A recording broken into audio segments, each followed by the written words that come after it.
我叫苏渊，苏家被找回的真少年，却活得不如一条狗。他们把我当成那个假少爷苏泽的移动血管，肆意榨干我最后一滴血。我掏心掏肺，摇尾乞怜，只为融入那个所谓的家，换来的却是被我血缘上的亲生父母、亲姐姐们在狂风暴雨中活活冻死。临死前，他们还在逼我给苏泽换肾。可笑，真是天大的笑话！若有来世，我苏渊对天发誓，定要你们这群畜生血债血偿。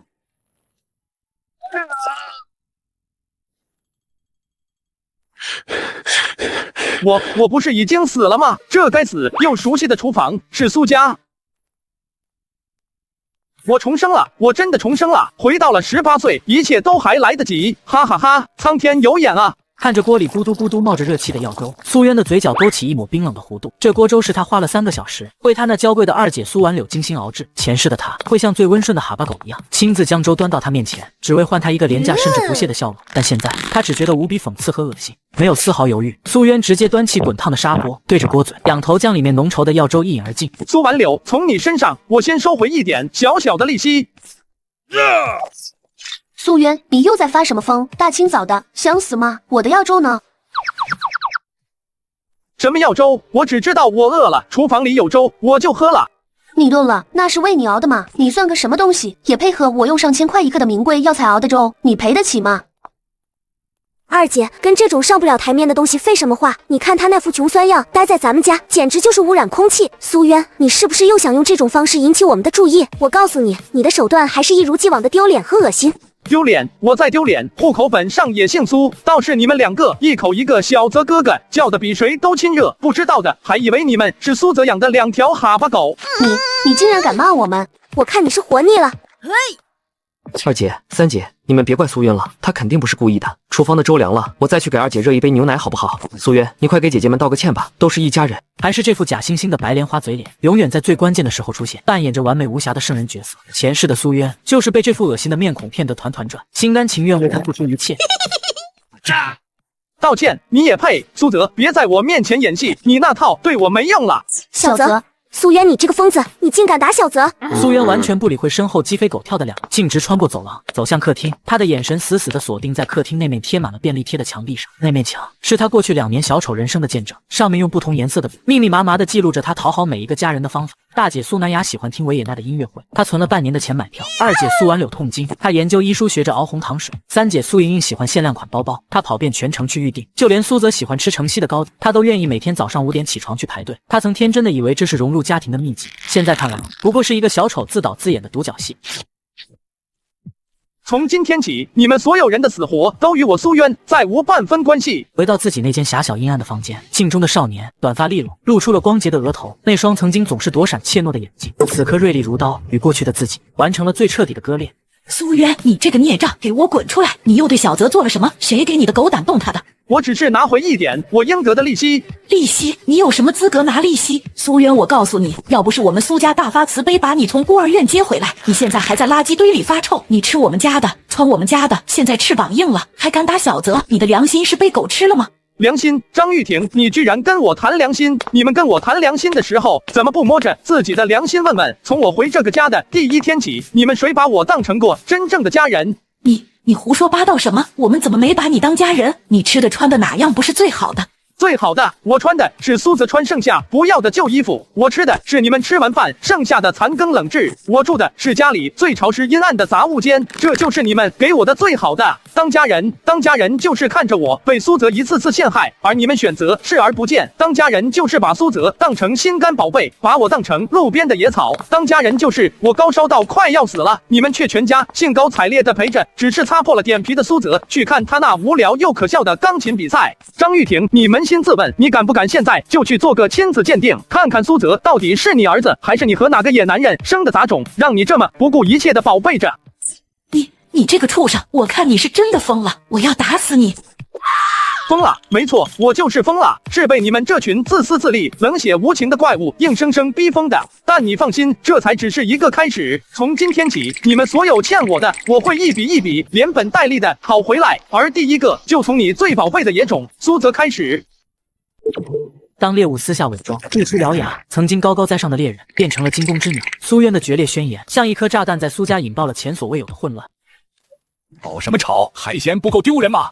天赐，你可算回来了！你快看看你的好儿子，他要把这个家给拆了。他不仅打了小泽，还咒骂我。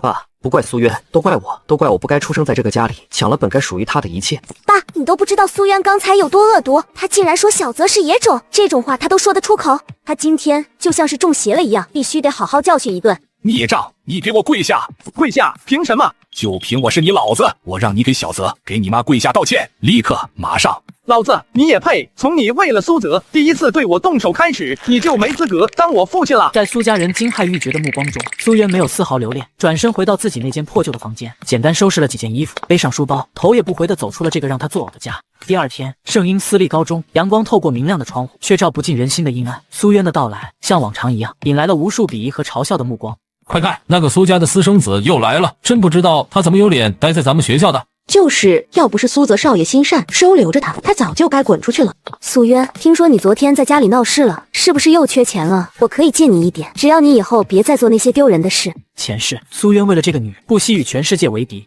在他死后，他却第一时间和苏泽订了婚。苏渊甚至没有抬头看他，直接从他身边走了过去，仿佛他就是一团空气。苏渊，你什么态度？静雅，你别生气。苏渊，昨天的事就算了，我们还是一家人，以后拿钱！什么？我说拿钱！过去这半年，你把我当佣人一样使唤，让我给你跑腿、买东西，给你背书包，给你占座。现在我跟你算算总账，跑腿费、劳务费、精神损失费，一共500块，一分都不能少。我靠，这苏渊是穷疯了吧？敢跟泽哥要钱？他是不是有病？一个私生子，泽哥让他跑腿是看得起他？苏渊，你胡说什么？我什么时候让你做过这些了？大家都是兄弟，互相帮助不是应该的吗？兄弟，你配吗？我给你3秒钟，不给钱，后果自负。3、2，既然没钱，就拿这个抵债吧。在所有人惊愕的目光中，苏渊手臂一扬，那个崭新的书包划过一道抛物线，被他从3楼的窗户精准地扔进了楼下的垃圾桶里。我的书包，苏渊，你疯了！这场闹剧最终被闻讯赶来的学生会会长江若英所制止。都围在这里做什么？马上就要上课了。会长，你来的正好。苏渊他无缘无故就扔了我的书包。他说的是真的吗？苏渊看着眼前的女孩，心中微微一动。前世，在他被所有人唾弃的时候，只有这个仅有几面之缘的学姐为他说过几句话。是真的。理由？他欠我钱不还。他说的又是真的吗？我没有，是他诬陷我。苏渊，他欠你多少钱？我先帮你垫付，但是我不希望再在学校里看到暴力行为。苏渊愣住，他没想到江若英会相信自己。他摇了摇头，第一次对人露出发自内心的微笑。谢谢学姐，但不用了，这是我和他之间的事。数学老师刘韵是苏泽母亲的远房亲戚，也是学校里最看不起苏渊的人。今天我们来进行一次随堂测验。有些人啊，别以为仗着家里有点关系就能为所欲为，学习不好终究是个废物。此时，全班的目光都投向了苏渊。前世，苏渊为了不抢苏泽的风头，每次考试都故意考得很差，但这一次他不会再隐藏自己的锋芒。考试开始，苏渊下笔如有神，不到20分钟就完成了整张试卷。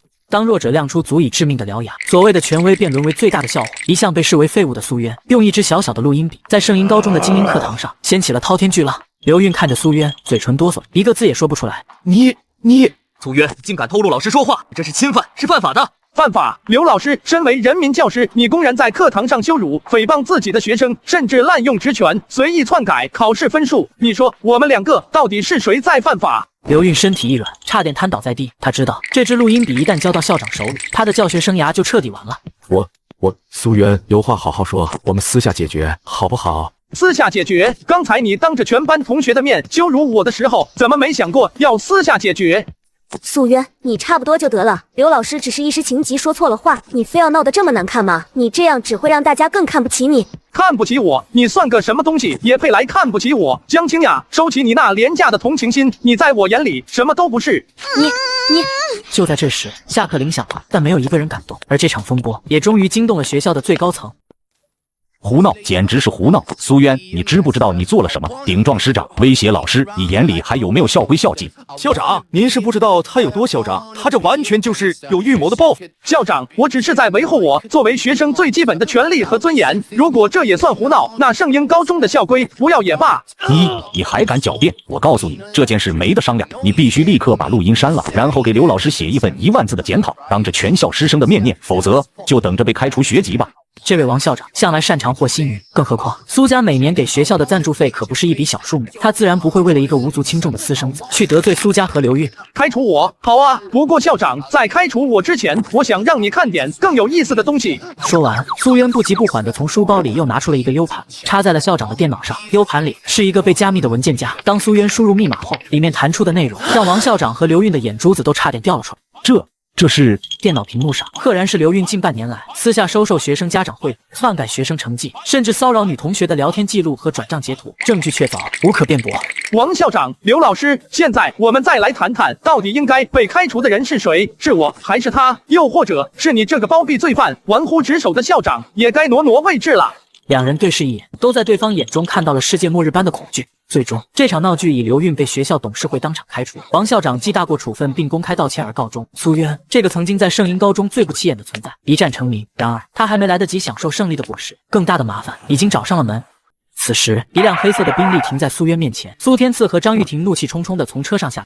苏渊，你这个白眼狼，你到底想干什么？你非要把我们苏家的脸都丢尽了才甘心吗？你知不知道刘运的姐夫是谁？他是教育所的副署长，你把他得罪了，以后还想不想在市里混了？那是你们该操心的问题，与我无关。与你无关？你吃我们家的，穿我们家的，现在说与你无关？我告诉你，你今天必须跟我回去，去刘老师家跪下给他磕头道歉，直到他原谅你为止。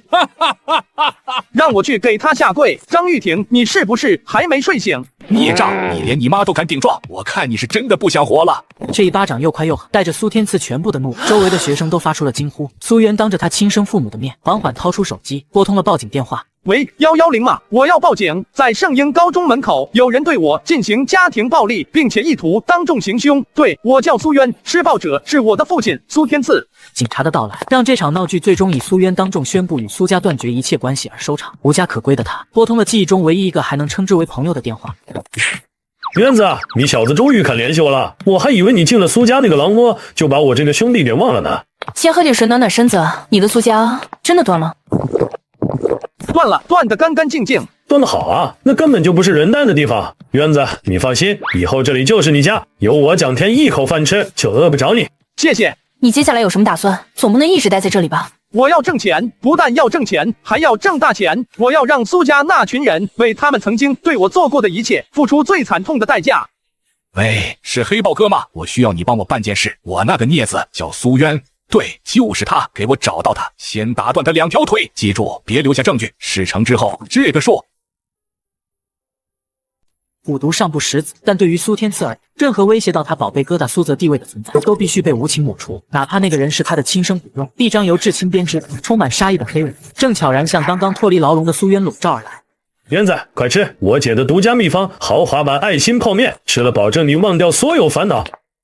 就你贫，思渊，别听他的，先喝杯牛奶暖暖胃。你今天刚跟家里闹翻，又折腾了那么久，身体肯定吃不消。看着眼前真挚的姐弟俩，苏渊心中涌过一股暖流，这是他在苏家从未感受过的温暖。姐，天儿，谢谢你们。谢什么？咱们是兄弟。想当年在孤儿院，要不是你罩着我，我早被那帮大孩子欺负死了。你的事就是我的事。苏渊，你真的想好了吗？苏家势力不小，尤其是你爸苏天赐，在商场上是出了名的心狠手辣。你这么跟他撕破脸，他肯定不会善罢甘休的。姐，你放心，我早就不是以前那个任人宰割的苏渊了。他们欠我的，我会让他们千倍万倍的还回来。前世浑浑噩噩的过了20年，苏渊虽然活得像条狗，却也因此接触到了苏家商业帝国的核心机密。他清楚地记得，就在下周，一家名为启明科技的小公司将会发布一款划时代的芯片，从而股价一飞冲天，在短短1个月内翻了100倍，这就是他反击的第一桶金。天儿，你信不信我？废话，我当然信你，你说什么我都信。好，我想成立一家公司，就叫天渊科技。我需要你动用你所有的关系，帮我尽快注册下来。另外，你和你姐这些年打工存的钱，再加上我这里的1点，全部拿出来，我们赌一把。苏渊，这可不是一笔小数目。姐，请相信我，1周之内，我让你们的资产翻10倍。您放心，苏董，我黑豹办事，您还不放心吗？我们已经查到那小子的落脚点了，就在城西这片破出租屋里。很好，记住，手脚干净点，打断他2条腿，让他这辈子都只能在轮椅上当个废人。事成之后，尾款立马打给你。兄弟们都听到了吗？50万的大活，干完这票，咱们去潇洒个够，给我上！记住别打死了，留一口气就行。好嘞，包哥。然而，当他们踹开那扇破旧的木门时，迎接他们的并不是想象中那个惊慌失措的少年。屋内，苏渊正坐在唯一的椅子上，悠闲地擦拭着一根钢管。他的脚下横七竖八地躺着黑豹的几个小弟，个个哀嚎不止。你怎么会？我怎么会知道你们要来，对吗？凭借着前世对危险的敏锐直觉，苏渊在回来的路上就察觉到了这几个人的跟踪。他故意引诱他们前来，就是为了将计就计。小子，我警告你别乱来，我可是猛虎帮的人。猛虎帮很了不起吗？现在我给你一个活命的机会，告诉我是谁派你来的。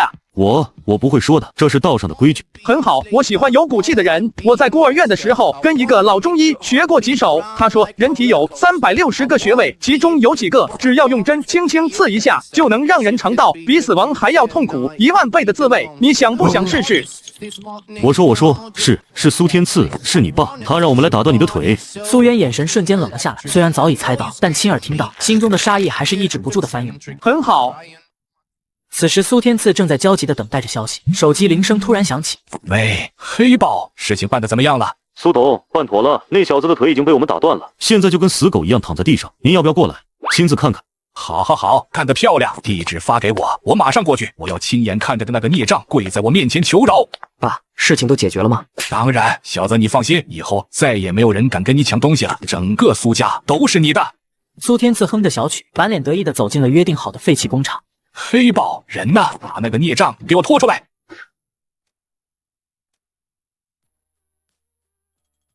爸，这么晚了，你来这里是想看我哪条腿先被打断吗？猎人与猎物的身份在一瞬间彻底颠倒。当苏天赐以为自己是掌控生杀大权的执旗者时，他却早已沦为苏渊棋盘上一颗身不由己的棋子。这场精心布置的瓮中捉鳖，猎物正是他自己。你黑豹他们这是怎么回事？怎么回事？爸，你不是最喜欢看我像条狗一样跪地求饶吗？今天我特意为你准备了这场好戏，你还满意吗？苏董，不，苏先生，饶命啊！都是我们有眼不识泰山，我们再也不敢了。孽障，你敢耍我？你知不知道你这么做的后果？后果我当然知道。后果就是从今天起，我会把你施加在我身上所有的痛苦10倍、100倍的还给你。我会夺走你引以为傲的一切，你的工资、你的财富、你那个宝贝疙瘩苏泽，我会让你们一无所有。你这个疯子，魔鬼！爸，你看，我把你买凶、杀害亲生儿子的全过程都录下来了。你说，如果我把这段视频交给警察，或者发到网上去，苏氏集团的股价明天会跌停几个板？不要。很好，现在我们来谈谈条件。第一，给我500万，别告诉我你没有，你给黑豹的定价就是这个数。第二，我要你手上所有关于启明科技的资料，以及你和他们内部人员的所有联系方式。苏渊很清楚，苏天赐之所以能成为一方富豪，靠的并非是什么商业头脑，而是他卑劣的手段。他擅长在一些有潜力的小公司上市前，利用各种手段窃取核心技术，或者制造丑闻，逼迫对方低价出售股份。而启明科技正是他近期的目标。你休想！看来你还是更喜欢跟警察谈。我什么都给你，只求你放过我。卧槽！园子，我们是在做梦吗？500万，你从哪儿弄来这么多钱？你该不会是去抢银行了吧？这是第一桶金，天儿姐，我们的机会来了。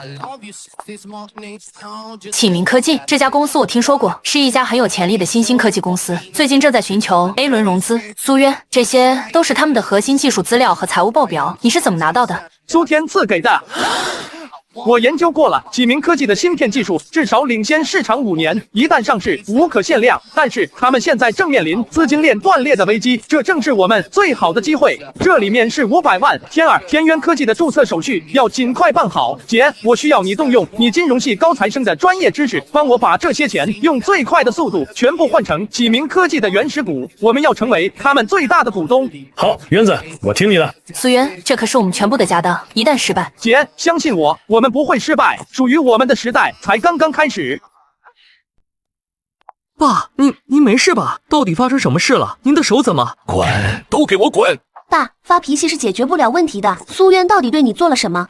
天赐啊，你可得为我们做主啊！那个孽障现在是越来越无法无天了，他不仅打你，还敲诈了我们500万啊！500万，他怎么敢的？爸，我们报警吧，把他抓起来，让他把牢底坐穿。报警？不行，绝对不能报警。爸说的对，不能报警。这件事一旦闹大，对苏家的名誉是毁灭性的打击。苏渊手里肯定握着我们的把柄。爸妈，姐姐们，你们别急，后天就是我的生日宴会了，我已经邀请了全城所有的名流，到时候我们可以。渊子，好消息，启明科技那边同意了，他们愿意出让30%的股份给我们，我们现在是他们最大的股东了。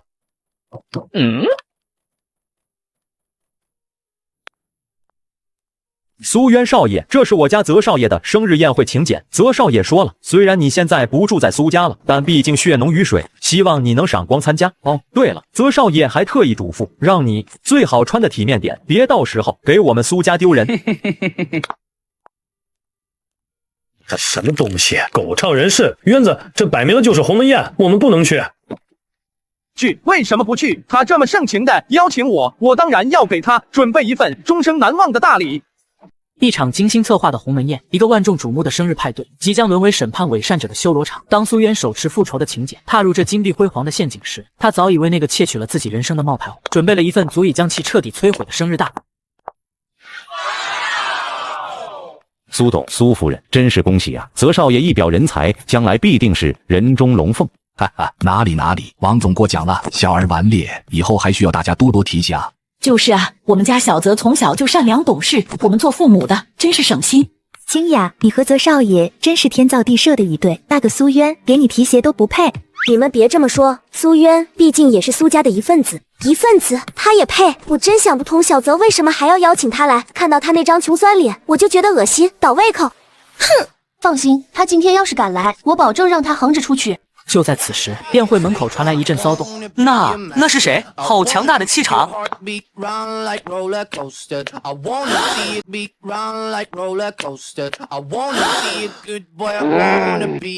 苏泽，生日快乐！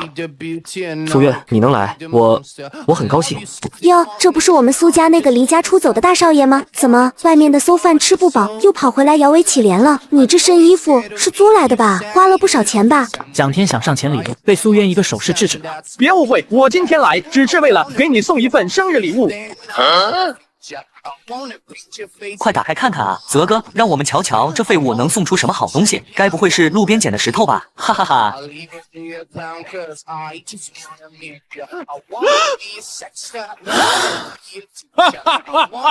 搞什么？一个破烂音乐盒，这是从哪个垃圾堆里捡来的？苏家怎么会有这种上不了台面的亲戚？真是笑死人了！苏渊，你什么意思？你是故意来捣乱的吗？来人，把这个疯子和他带来的垃圾一起给我扔出去！然而，只有苏泽死死地盯着那个音乐盒，身体控制不住地颤抖起来，因为他认得这个音乐盒是苏渊刚从孤儿院被接回来时带的唯一一件东西。他曾听苏渊宝贝地说过，这是他在孤儿院唯一的朋友送给他的。而苏泽为了看苏渊痛苦的表情，曾当着他的面亲手将这个音乐盒摔得粉碎。怎么不喜欢这份礼物吗？别急，我还有第二份礼物要送给你。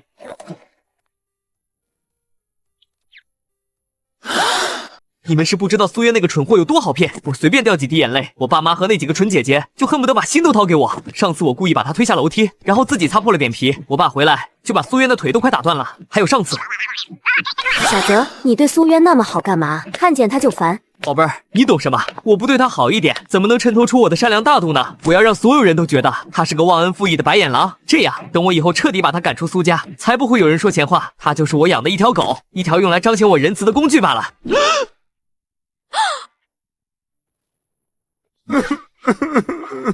不是的，这不是真的，是 P 的，是苏渊伪造的，他在陷害我。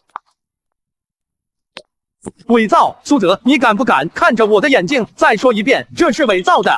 我今天来不是来给你过生日的，我是来告诉在座的各位，你们眼前这位光鲜亮丽的苏泽少爷究竟是一个什么样的货色。他不仅是一个卑鄙无耻的窃贼，窃取了我的人生，更是一个内心歹毒、令人作呕的伪君子。而养出他这种货色的苏家，更是蛇鼠一窝。不过你们的好日子到头了，我苏渊今天也正式向各位宣布，由我个人全资控股的天渊科技已于昨日正式完成对启明科技的收购，未来芯片领域将由我说了算。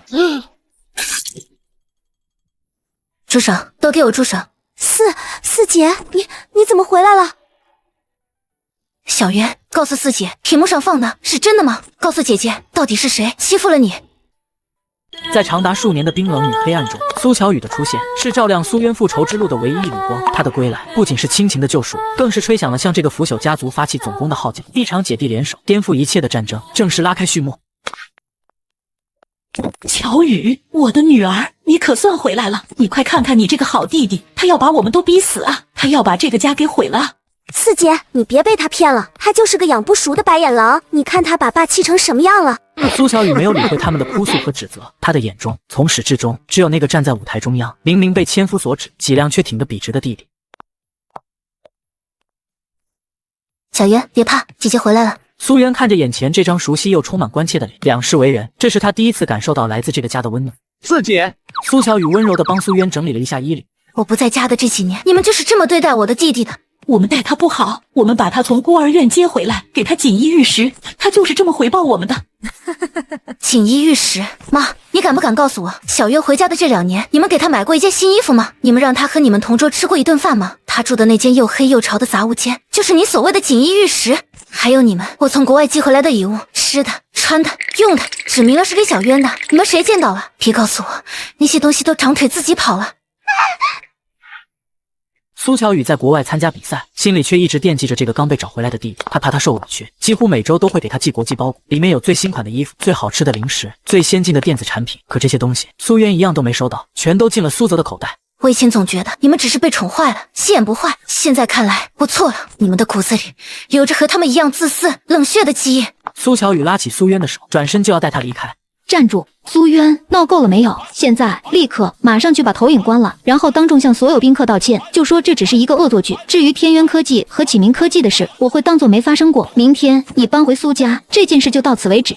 我呸！你算个什么东西？凭什么命令我兄弟？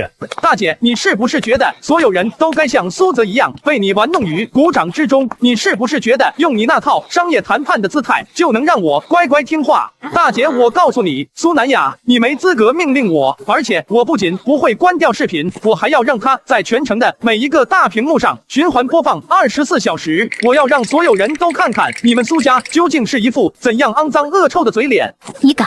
你看我敢不敢？姐，如果你还认我这个妹妹，现在就给我让开。好的很，苏巧雨、苏渊，你们给我记住今天，从今往后，你们2个跟我们苏家再无半点关系。我苏南雅说到做到，求之不得。说完，苏巧雨不再看这群所谓的家人，拉着苏渊，在蒋天和蒋娇的护送下，穿过人群，毅然决然地走出了这座金碧辉煌却如同地狱般的庄园。小渊，这里面是姐姐这些年比赛拿到的所有奖金，还有一些理财投资，不多，大概有2000万。你现在刚开了公司，正是需要用钱的时候，你先拿着。四姐，这怎么行？这是你的辛苦钱，我不能要。什么你的我的？我是你姐，我的钱就是你的钱。你要是再跟我客气，就是不认我这个姐姐了。就是啊，人子，巧雨姐说的对，你就收下了。咱们现在是一家人，一家人不说两家话。好，四姐、天儿姐，你们放心，这笔钱我很快就会让它翻100倍、1000倍。姐姐相信你，不过你也要答应姐姐，以后不管遇到什么事，都不准再一个人扛着。你有我，有蒋天、蒋娇，我们永远是你的后盾。查到了吗？天渊科技的法人是谁？查到了，大小姐，法人代表是苏渊身边那个叫蒋天的胖子，但是根据我们的资金流向追踪，背后真正的控股人就是苏渊本人。而且启明科技那边似乎对这次收购心甘情愿，我们的内线说苏渊给他们画了一张更大的饼。好一个苏渊，真是小看他了，他以为收购了启明科技就能高枕无忧了吗？既然他想玩，那我就陪他好好玩玩。通知下去，启动盘古计划，我要让他的天渊科技连带着启明科技在上市之前就彻底从这个世界上消失。我还要让他知道得罪我苏南雅的下场比死还要难受10000倍。一场生日宴让苏家成了全城最大的笑柄，但对真正握拳的大姐苏南雅来说，这不过是权威被挑衅的开始。一张名为盘古的无形大网正带着毁灭之力向刚刚起步的天渊科技扑来。院子搞定了，城东科技园区的 A 级办公楼我已经租下来了，下周我们就能正式搬进去。天渊科技终于要有自己的门面了。启明科技那边的交接也很顺利，核心技术团队的核心成员都表示愿意留下来。有了四姐那2000万的注资，我们前期的研发和生产资金完全不成问题。我已经和欧洲最大的几家电子产品经销商取得了初步联系，他们对我们的龙芯1号非常感兴趣，愿意等我们拿出成品后，第一时间进行测试采购。很好，大家辛苦了！只要我们的龙芯1号成功发布，天渊科技将会一鸣惊人。喂，李总，什么？怎么会这样？好，我明白了。出事了！我们最大的原材料供应商红星光电刚刚单方面撕毁了和启明科技签订的所有供货合同，并且要求我们支付3倍的违约金。什么？他们怎么敢？合同上白纸黑字写着，他们凭什么单方面违约？他们宁愿赔付违约金，也不愿意再给我们供货。而且我刚刚查了一下，就在半小时前，苏氏集团的子公司南亚投资正式宣布以市场价5倍的价格全资收购了红星光电。苏南亚。天渊科技刚刚点起的火苗，还来不及变成燎原大火，第一剂冷水就从苏氏集团泼了下来。苏南亚盯上的从来不是弟弟的死活，而是如何亲手掐断他的命脉。苏董，不好了，我们团队里最重要的3个芯片架构师刚刚被猎头公司挖走了，开出的是我们根本无法拒绝的5倍薪资和股权，而挖走他们的正是苏氏集团旗下的研究院。又是苏南亚这个毒妇，他这是要釜底抽薪啊！渊子，我们现在怎么办？慌什么？兵来将挡，水来土掩。姐，立刻联系备用供应商德国的莱茵精密，告诉他们我同意他们之前提出的所有合作条件，并且我要买断他们未来3年最高规格的全部产能。莱茵精密，可是他们的价格比红星光电要贵上1倍，而且条件非常苛刻。贵，苏南亚用5倍的价格收购红芯，只会买到一堆没用的垃圾，而我用2倍的价格买到的是全世界最顶尖的技术和最稳定的供应链。你觉得谁更划算？前世的记忆告诉他，红星光电不过是一颗即将炸裂的技术造假，财务黑洞，只差最后一根导火索，而莱茵精密才是未来真正的巨物。苏南亚自以为是的致命一刀，在苏渊眼里不过是帮他清了地雷。四姐，至于被挖走的那3个人，不用管他们，真正的核心技术一直掌握在张博士和我的手里，他们带走的不过是一些皮毛，正好借这个机会帮我们清理门户。天儿，现在该我们反击了，我需要你动用你所有的黑客技术，帮我送一份大礼给我的好大姐。苏渊到底还是太年轻，他以为凭着一点小聪明和匹夫之勇就能挑战我，简直是痴人说梦。总裁，一切尽在您的掌握之中。红星光电已经停止了对启明的所有供货，他们的3个核心架构师也已经正式入职我们的研究院。根据内线消息，天渊科技内部现在已经乱成了一锅粥。总裁，接下来我们怎么做？继续加码，启动计划的第3步，舆论绞杀。我要让天渊科技和苏渊的名字彻底在业内臭掉，我要让他背上窃取商业机密、背信弃义的骂名，让他永世不得翻身。总裁，不好了，出大事了！慌慌张张，成何体统？您自己看吧，我们的所有内网服务器都被黑了。他们原本以为网只会往外撒，却忘了人在网中也同样会被反向拖拽进深渊。惊天丑闻，苏氏集团总裁苏南亚被曝动用不正当商业手段，恶意打压新兴科技公司，蛇蝎美人揭秘苏南亚收购红星光电背后的真正目的，有图有真相。苏南亚高价挖角，企图窃取天渊科技核心技术。苏总，不是我们不尽力啊，对方是有备而来，技术手段太高明了，我们的防火墙被冲得七零八落，这边刚删掉一个帖子，那边立刻就冒出来10个，而且各大主流媒体都已经开始跟进报道了，我们根本压不住啊。苏渊，盘古本该是开天辟地，如今却成了劈开苏氏集团根基的那一斧。而在另一处，命运的另一把刀正在朝苏家内部最脆弱的一环切去。但是苏渊的字，也是他一遍遍骂作毒药的那碗药粥背后真正的用意。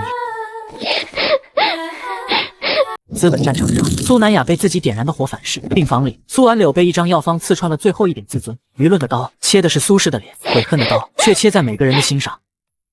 我不管你们用什么办法，撤热搜、删帖子、封账号，1个小时之内，我要网上所有关于苏氏集团的负面新闻全都消失，听见没有？苏总，不是我们不尽力啊，对方是有备而来，技术手段太高明了，我们的防火墙被冲得七零八落，这边刚删掉一个帖子，那边立刻就冒出来10个，而且各大主流媒体都已经开始跟进报道了，我们根本压不住啊。苏总，不好了！从丑闻爆发到现在，仅仅过去了3个小时，我们集团的股价在海外盘已经蒸发了将近30亿，而且我们最重要的几个欧洲合作伙伴刚刚都发来了邮件，单方面终止了和我们的所有合作项目，其中就包括您跟进了半年的新城之星项目。苏渊。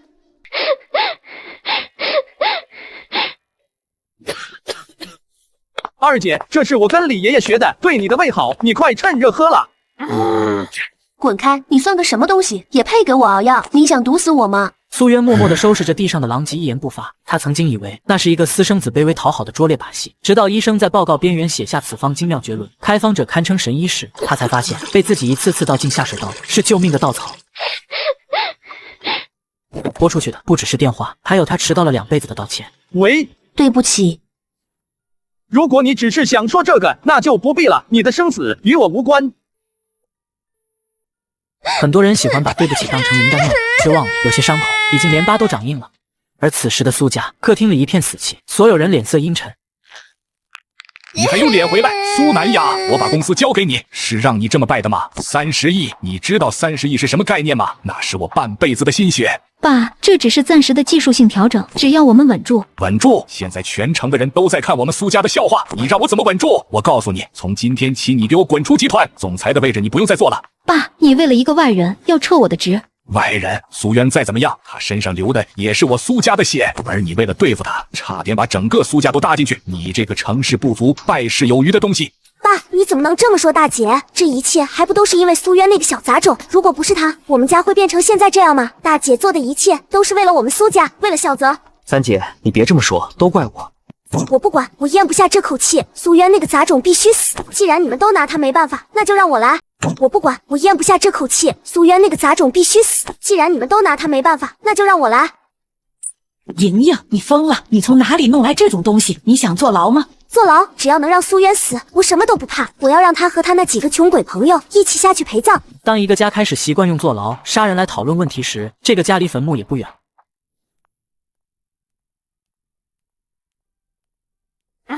你来干什么？我要见苏渊。你觉得可能吗？我知道一个秘密，一个足以让苏天赐张玉婷还有苏泽彻底万劫不复的秘密。你什么意思？我偶然间拿到了我妈张玉婷的妹妹张玉宁的体检报告，上面显示她因为常年酗酒，肝功能严重衰竭，急需换肝。而最巧的是，她的血型是和我一样的 RH 阴性血。苏乔宇呼吸一滞，他隐隐猜到了什么。有些家丑一旦抖落，就不只是丢脸，而是要命。更巧的是，我查了医院的血库记录，18年前就在苏泽出生的那天，我们家医院的 RH 阴性血库存曾经告急，而那一天唯一一个大量调用了这种血型的人，不是别人，正是我的小姨张玉宁。四妹，你说一个刚出生的婴儿为什么需要大量输血？你说苏天赐为什么会那么偏爱苏泽，甚至偏爱到不惜逼死自己的亲生儿子？你说苏泽他到底是谁的儿子？一个被藏了18年的秘密，从濒死之人口中砸出，像石块落进了深渊，足以激起能掀翻整个苏家的浪。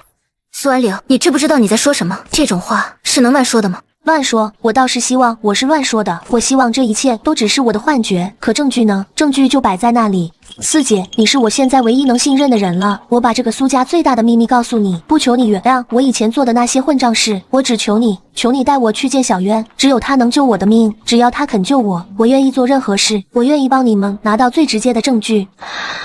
好，我带你去见他。但是苏安柳，你给我听清楚，如果这件事是真的，那么你必须为你曾经对小渊做过的一切付出代价。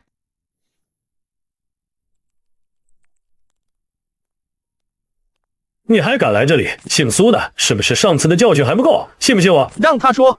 小渊，对不起，我知道现在说什么都晚了，我不求你原谅我，我只求你看在我把这个秘密告诉你的份上，救我一命。一页一页翻过去的，不只是纸，而是18年压在他身上的问号，一个接一个，被黑体大字钉死在真相上。我靠，这么说，苏泽那个小白脸根本就不是张玉婷生的，他是苏天赐和他小姨子的私生子。证据还不够，我需要最直接的证据。我来拿，我知道怎么拿到。爸的书房里有他的剃须刀，苏泽的房间里有他的牙刷，只要拿到这2样东西去做亲子鉴定，一切就都真相大白了。这里面的药可以暂时保住你的命，让你撑到手术，但是药效只有7天，7天之内我要看到我想要的东西，否则你就自己准备后事吧。谢谢你。别谢我，这不是原谅，这只是一场交易。你用苏家的秘密换你自己的命，我们之间两不相欠。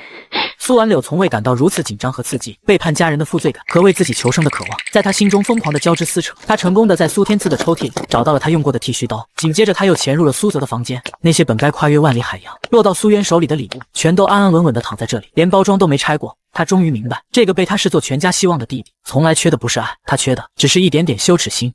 鉴定中心门口，苏乔宇把密封的牛皮纸袋递给苏渊。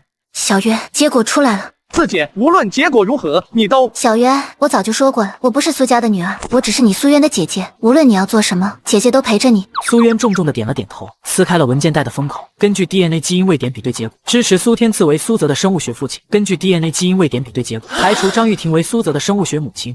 真相大白，苏渊和苏乔宇商议着如何利用这份足以致命的证据，给苏家送上最后一击。突然，苏渊的手机响了，是一个陌生号码。苏渊，你想不想知道你那个疯子三姐苏莹莹现在正在做什么？你是谁？我是谁不重要，重要的是我刚刚看到你的好三姐买了一包好东西，然后约了你的好兄弟蒋天，就在你们公司对面的那家星宇咖啡厅见面。他说他要代表苏家跟你们和解，真是感人至深的姐弟情啊！苏渊猛然回头，透过咖啡厅的玻璃窗，蒋天正毫无防备地坐在一个靠窗的位置上，而在他对面，戴着帽子和口罩的苏莹莹正将一包白色的粉末悄悄地倒进了蒋天面前的那杯咖啡里。天儿。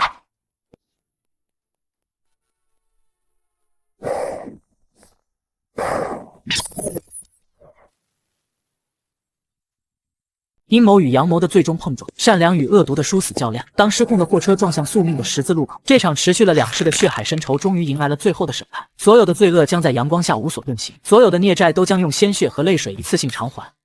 蒋娇和苏乔宇脸色惨白地守在急诊室门口，手术室上方的手术中3个红字像淬毒的烙铁，深深地烙在每个人的心上。怎么会这样？怎么会突然发生车祸？老天爷，你千万不能让他们有事！不会的，小渊和蒋天他们吉人自有天相，一定会没事的。就在苏渊冲向马路对面的千钧一发之际，一直默默跟在身后保护他的蒋天用尽全身力气将他狠狠地推开，而自己却连同那辆失控的货车一起被撞飞了出去。与此同时，那个下毒失败仓皇逃窜的苏莹莹也被另一辆躲闪不及的轿车迎面撞上。谁是病人的家属？医生，他们怎么样了？那位叫蒋天的病人虽然多处骨折，脑部也有轻微脑震荡，但万幸的是没有生命危险，已经转入普通病房了。至于那位叫苏莹莹的病人，他被撞断了脊椎，下半辈子恐怕都只能在轮椅上度过了。听到这个消息，蒋娇和苏乔宇悲喜交加。病房内，苏渊坐在蒋天的病床边，除了额头上包扎的纱布，他看起来并无大碍。渊子，你别说，这还是我长这么大第一次住院，感觉还挺新鲜的，就是这腿痒得厉害。天儿，这次谢谢你。谢什么？咱们是兄弟。再说了，要不是我傻乎乎的去见那个毒妇，也不会出这事。妈的，苏莹莹那个贱人真是活该，这辈子都站不起来，看他还怎么害人。经过警方的调查，那场车祸并非意外，失控货车的司机是苏天赐花钱雇来的亡命之徒，目标正是苏渊，而那包倒进咖啡里的粉末也不是普通的安眠药。小渊，都准备好了。好，是时候去跟他们算总账了。苏氏集团的年度股东大会正在盛大召开。请各位股东放心，虽然前段时间我们集团遭受了一些不实的舆论攻击，但这丝毫不会影响我们的根基。未来苏氏集团必将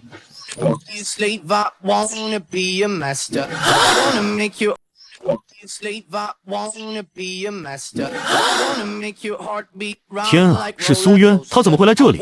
他身边还跟着警察，这是要搞什么？苏渊，你来这里干什么？保安呐，把这个孽障给我轰出去！没有一个保安敢上前，苏渊没有理会他的咆哮，径直走上主席台。各位股东，各位媒体朋友，大家好，很抱歉打扰了各位的雅兴。我今天来这里不是来捣乱的，而是想藉着这个机会向大家澄清一些事实，并且揭露一些人面兽心的畜生所犯下的滔天罪行。苏乔宇将一个 U 盘插在了主席台的电脑上。如果说舆论风波只是擦伤，这一纸报告就是往苏氏集团心脏上插的那一刀。不，这不是真的，是伪造的。苏渊，你这个小杂种，你又在陷害我们！伪造！张玉婷，你敢不敢现在就和你身边的苏天赐，还有你那个躺在医院里的宝贝儿子苏泽，再做一次现场的亲子鉴定？苏天赐，现在你是不是该向大家解释一下，为什么苏泽的亲生母亲不是你的合法妻子张玉婷，而是你的小姨子张玉宁？你是不是也该解释一下，18年前到底是谁狠心将自己刚刚出生的亲生儿子故意遗弃在孤儿院门口，任其自生自灭？这2个问题如同2颗重磅炸弹，将整个会场炸得人仰马翻。我可以作证，18年前就是他们2个为了给他们体弱多病的私生子苏泽一个名正言顺的身份，为了霸占我外公留给我妈的全部遗产，才狠心将刚刚出生的苏渊故意扔掉。我还知道他们为了防止事情败露，甚至还想买凶杀掉我的小姨张玉宁，杀人灭口。如果说 DNA 报告是炸弹，那么苏婉柳的这番指证就是引爆原子弹的核案。孽障都是你，是你毁了我的一切，我要杀了你，我要跟你同归于尽。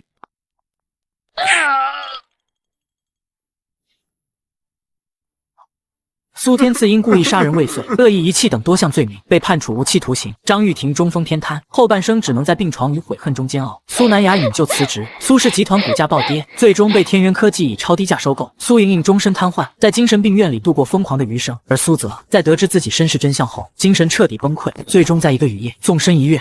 尘埃落定，善恶有报。那些曾经把他推入深渊的人都付出了应有的代价，拉他一把的人也终于坐到了他身边的阳光里。复仇从来不是结束，而是新生的起点。未来还有更广阔的天地在等着他翱翔。